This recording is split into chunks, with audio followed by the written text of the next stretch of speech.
Thanks, Melissa. Lovely to be here.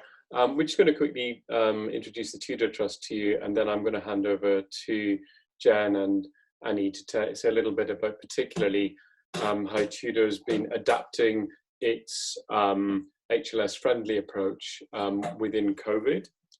So just to introduce the Tudor Trust, it's been around since the 1950s. It works UK-wide to give a sense of the scale of the trust.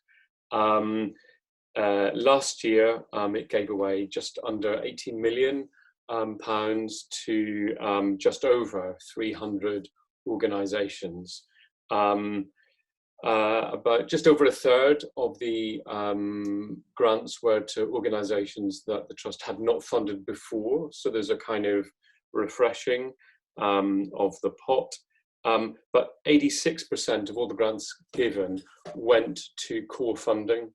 And that's really, I think, quite a good symbol of the approach from Tudor, that they're funding organisations and trying to look at them holistically rather than trying to fund projects that deliver specific outcomes. And behind Tudor's approach, I'm just going to share the screen now, are Tudors Principles, which they've worked out in the last 2 or 3 years, which hopefully will demonstrate why we think Tudor is pointing in the direction of HLS practice, even if we think there's more to learn. I'm just going to do that. Obviously, you're going to. Here we go. Tudor works according to the following principles, which we're trying to find ways of evaluating ourselves against. It's about supporting communities to drive their own positive change. So it really is putting trust in the practitioner rather than trying to do anything top down or preconceived about what outcomes ought to be.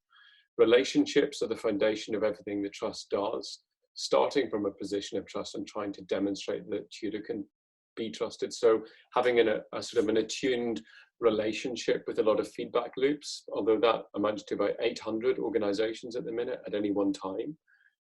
Listening with intent, always trying to hear the real voice. That means that in terms of applications, Tudor doesn't really have, please tick the following boxes in terms of what your outcomes are. We're just trying to find out what the organizations themselves are doing in their context with their user group. Valuing time, just understanding that it's trying to work with what you've got quickly when necessary, not quickly when you need more time. And then more recently, just drawing out the fact that learning is important, as well as creativity and experience, to offer flexible, practical support to people, ideas and communities. And that learning and flexibility seems so core to the HLS response. It's why when Toby first articulated it and came along with Melissa, it really chimed. And then trying to make the most of the resources and independence and being open to challenge. So again, that's really about trying to have a feedback loop. That's the ethos of Tudor and describes the way it works. I'm going to hand over to Jen now, who's going to say a little bit more about what that's meant, particularly over the last 4 weeks or so. So Jen. Hi. Thanks, Richard. Yeah, so I guess I'll start with kind of how we usually work and then move on to sort of what's been happening more recently. So I'm one of the grants managers at Tudor. There's about 10 of us who have a kind of active caseload, and at any one time there's about 700 to 800 active grant holders. We try throughout the sort of application and assessment process to really prioritise the relationships with those people.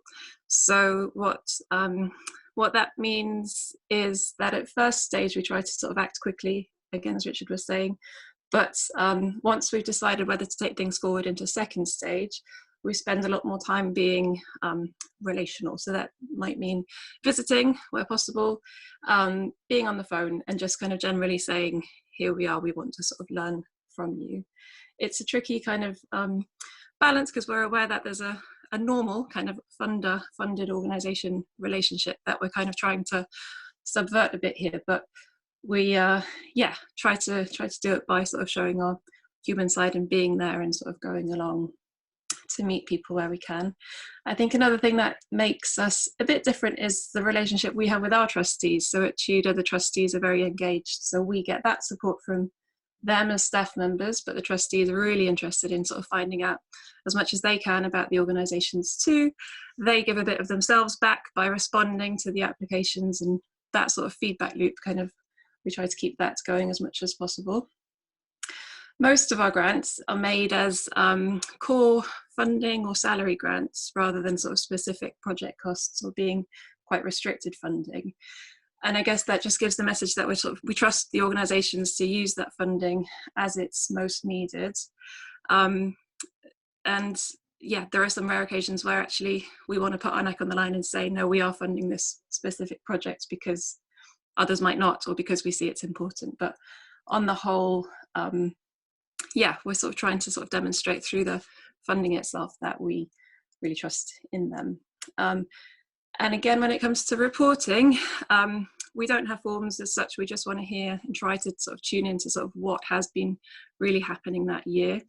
And we, yeah, sort of just we'll often get a sort of a fairly brief written report, but again, try as much as possible to follow that up with calls and just to sort of see and understand what the main challenges were, what held them back, what went better than expected.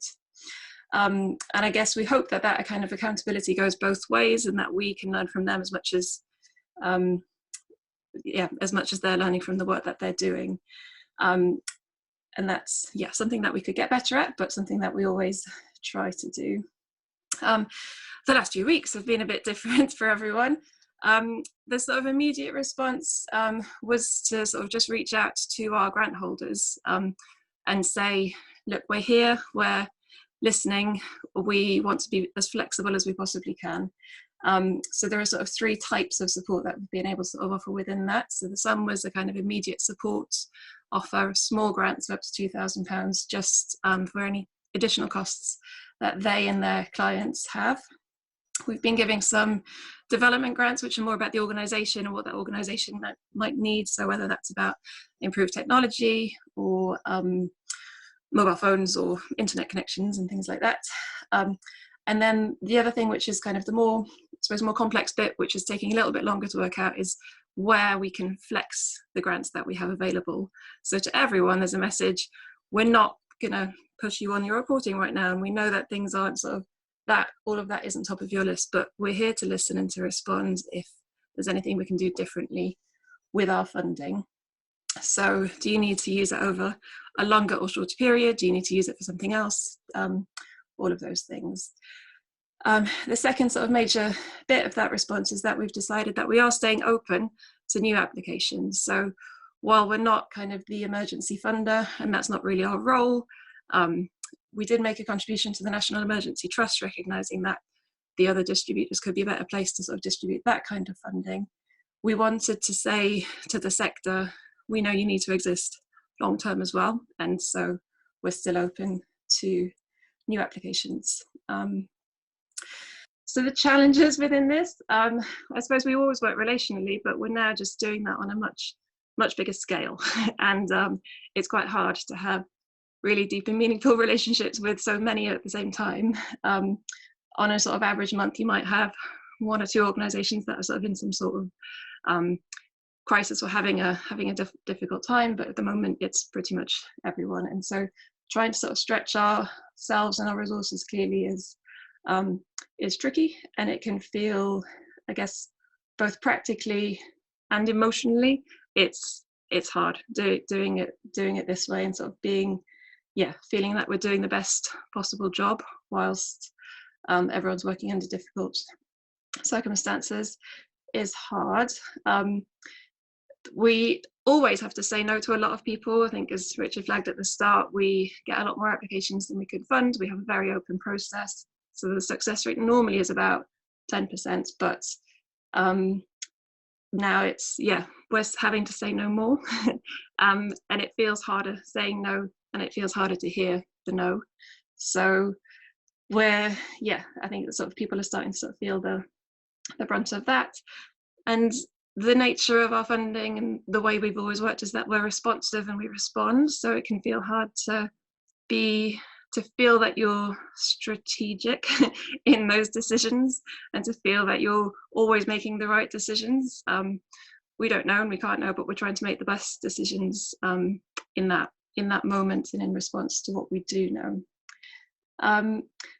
So yeah, I guess we just feel that we have to trust our instincts, but there is a bit more around systems and learning that I think Annie could talk us through as well. So I'll hand over to Annie if she's there. Sure, thanks Jen. So I'm going to share a bit more about how we're prioritising learning at the moment. Tudor has quite a strong learning culture in general, quite reflective. We're a small team, we spend a lot of time talking to each other, going as far as we all have tea at the same time together in a morning. So there's quite a kind of personal interaction and reflective nature to our learning.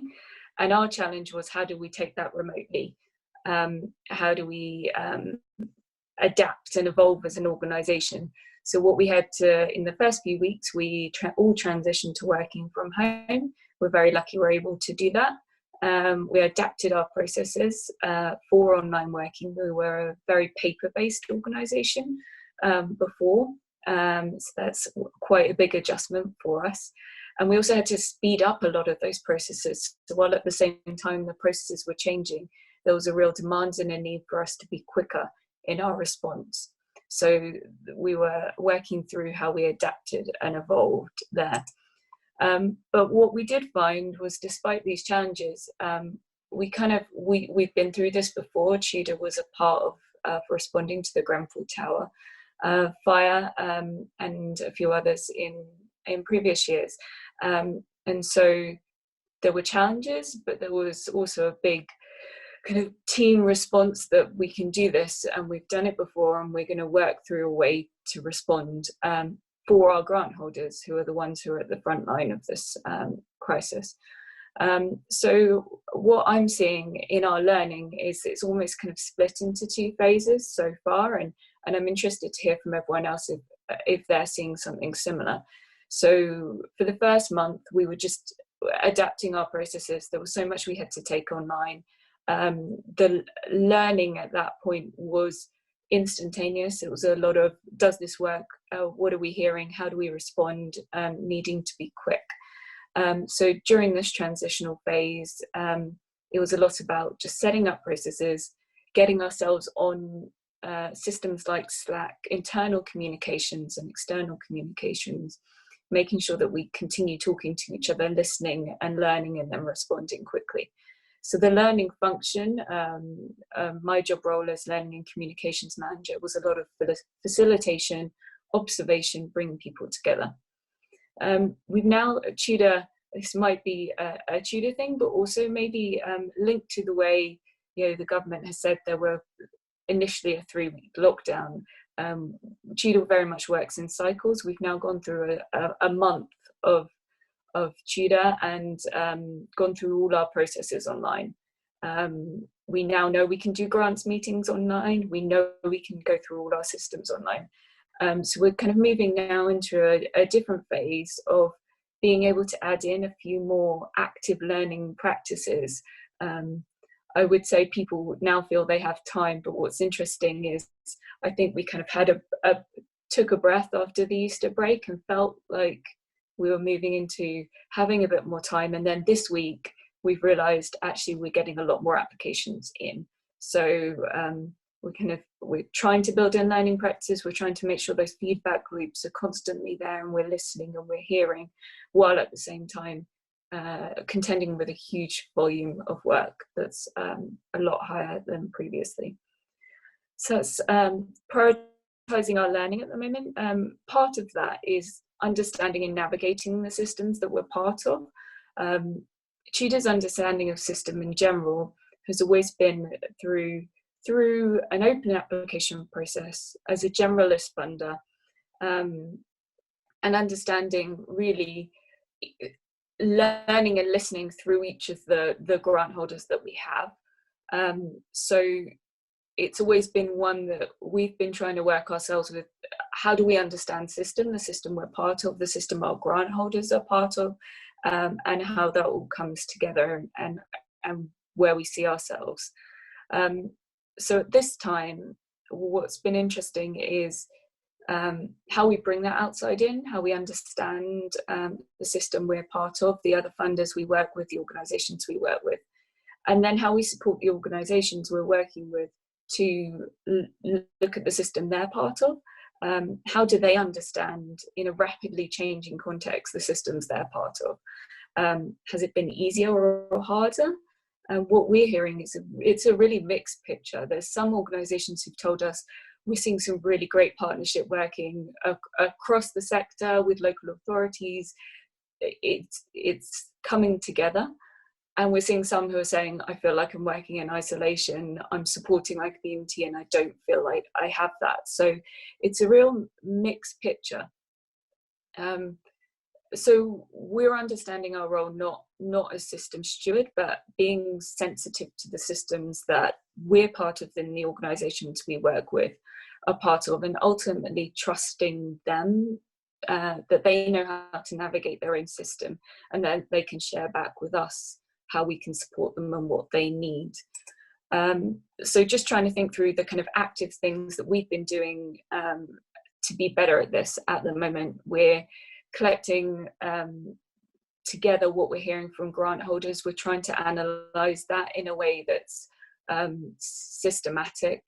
So having these individual conversations that Jen was talking about in a very relational way, but then trying to put that together and try and see the big picture. What kind of parts of the jigsaw puzzle are all these bits of information giving us that we can draw some ideas from.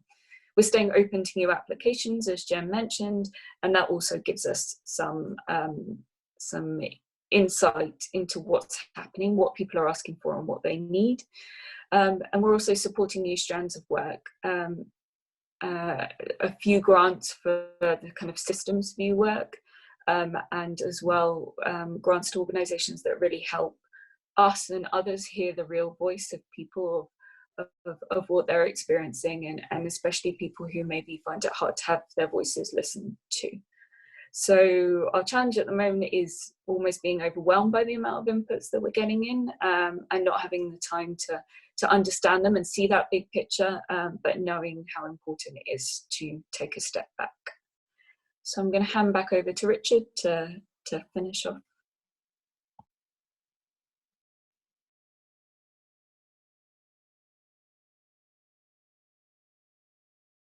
Sorry, I need to unmute. Yeah, so it's been complex. The questions that have been coming through in the chat are absolutely fantastic questions.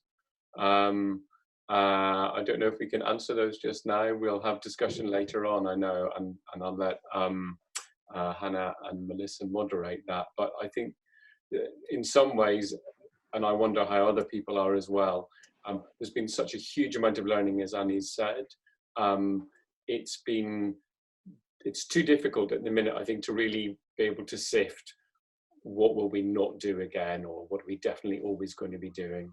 But I think what has been at the forefront of it is the main thing to try and conserve is the human aspect of it, the human and the relational. The learning has happened because it's had to. And now there's an extra process of just learning about what's being learned, and continued difficulties that Tudor has, I think, around trying to articulate its system role in a way that's appropriate given the breadth of the funding relationship. So I'll just end there.